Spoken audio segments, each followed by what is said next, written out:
भागवत जी ने कॉलगेट के लिए मना किया है। कॉलगेट था ही नहीं तो लिखा भी नहीं है उन्होंने कहा कि आप नीम का दातुन करें। और नीम से भी अच्छा एक दातुन उन्होंने बताया, मदार समझते हैं? मदार का एक पेड़ होता है, वो कहते हैं नीम से भी अच्छा है क्योंकि वो और ज्यादा कषाय है और ज्यादा तिक्त। फिर एक है बबूल, फिर एक है अर्जुन की छाल आपने पिया ना, अर्जुन की दातुन भी होती है। तो ऐसे 12 वृक्ष उन्होंने बताए हैं, नीम है, मदार है, अर्जुन है, फिर ये जो होता है ना आम बबूल है, आम है, अमरूद है, ऐसे 12 वृक्षों का उन्होंने वर्णन किया है कि इनकी दातुन ही करना, इसके आगे 13वें वृक्ष की नहीं। और वो डिटेल लिखा है किताब में, आप ले सकते। जब उन्होंने आगे लिखा है वो मैं अभी बता दूं, वो ये कहते हैं कि जीवन में जो ऋतु है, ऋतु गर्मी है, फिर सर्दी है, फिर बरसात है, 3 तो मुख्य ऋतुएं हैं, फिर इनकी उप ऋतुएं हैं तो 6 हो जाती हैं, शरद है, शिशिर है, वसंत है। तो मोटा मोटा बता देता हूं, ज्यादा बारीक आपको याद नहीं रहेगा। वो ये कहते हैं कि जब गर्मी का सीजन है, गर्मी माने अप्रैल से शुरू कर लीजिए, उगादी से शुरू कर लीजिए, नहीं तो आप मकर संक्रांति से ही मान लीजिए। तो मकर संक्रांति से लेकर जब तक गर्मी है माने बारिश नहीं होती, तब तक नीम के दातुन की बात कही उन्होंने। तो इसमें चैत्र भी आएगा, वैशाख भी।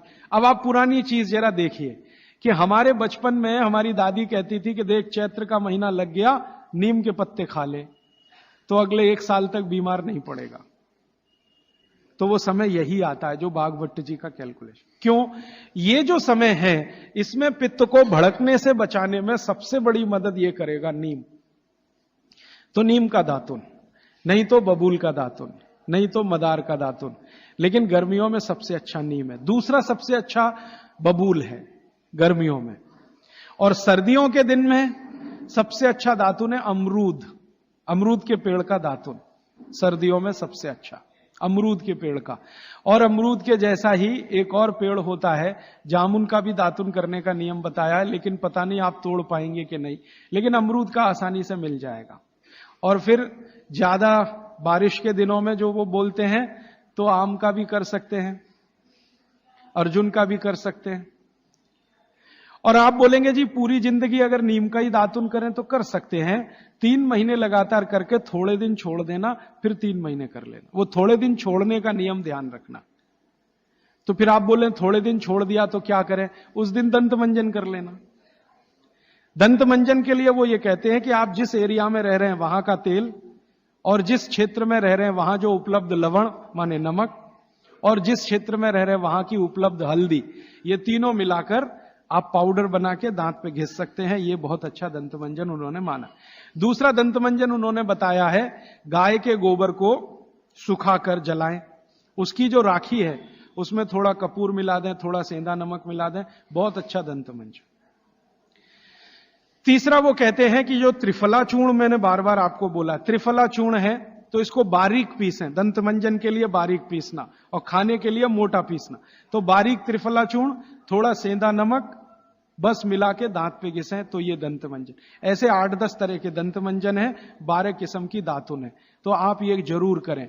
माने टूथपेस्ट बंद करें। अब क्यों करें टूथपेस्ट बंद? भागवत जी और आधुनिक विज्ञान को जरा जोड़ता हूं। आप पित्त के असर में हैं, जान लीजिए। सुबह सोकर उठेंगे तो मुंह में पित्त ही भरा हुआ है, लार जिसको आप कह रहे हैं। अब ये असर ज्यादा है तो इसको कंट्रोल रखना है आपको, तो इसलिए कहा ये दातुन अच्छी है। लेकिन अगर आप ब्रश कर रहे हैं, पेस्ट कर रहे हैं, तो क्या है उसमें? चीनी है ना, शुगर है। अब वो सैकरीन के रूप में है या किसी भी रूप में शुगर है, और शुगर और पित्त का झगड़ा है। तो सुबह उठते ही अगर आप पेस्ट कर रहे हैं जो मीठा है तो सर्वनाश है। मीठा ब्रश माने मीठा पेस्ट पित्त में मिलाएं तो पित्त को तो बिल्कुल खराब करेगा ही, और मुंह को भी खराब करेगा। क्योंकि सुबह का मुंह आपका मीठे के असर में आया, मीठे के असर में, तो 101% चांसेस हैं कि आपके दांत खराब होना जल्दी शुरू हो। और मेरा ऑब्जर्वेशन है कि जो ज्यादा पेस्ट कर रहे हैं उन्हीं के दांतों में कीड़े सबसे ज्यादा लग रहे हैं। कीड़े लगना माने दांत खराब होना। आप बंद करिए, ये अच्छा नहीं। विज्ञान के हिसाब से बहुत खराब, और धर्म के हिसाब से तो और भी खराब है। मैं कई बार यहां बोल के गया हूं, सभी कॉलगेट, क्लोजअप, पेप्सोडेंट जैसे टूथपेस्ट मरे हुए जानवरों की हड्डियों से बन रहे हैं। जैसे कॉलगेट बन रहा है मरे हुए सुअर की हड्डियों से।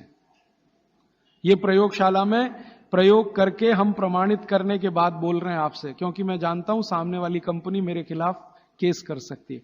फिर भी मैं बोल रहा हूं कि कॉलगेट बन रहा है मरे हुए सुअर की हड्डियों से, पेप्सोडेंट बन रहा है मरी हुई गाय की हड्डियों से, क्लोजअप और फॉरहंस बन रहे हैं बकरी और बकरे की हड्डियों से। और अगर आप शाकाहारी हैं, चुस्त जैन हैं और सवेरे सवेरे हड्डियों को घिस रहे हैं, तो कहां धर्म पालन हो रहा है?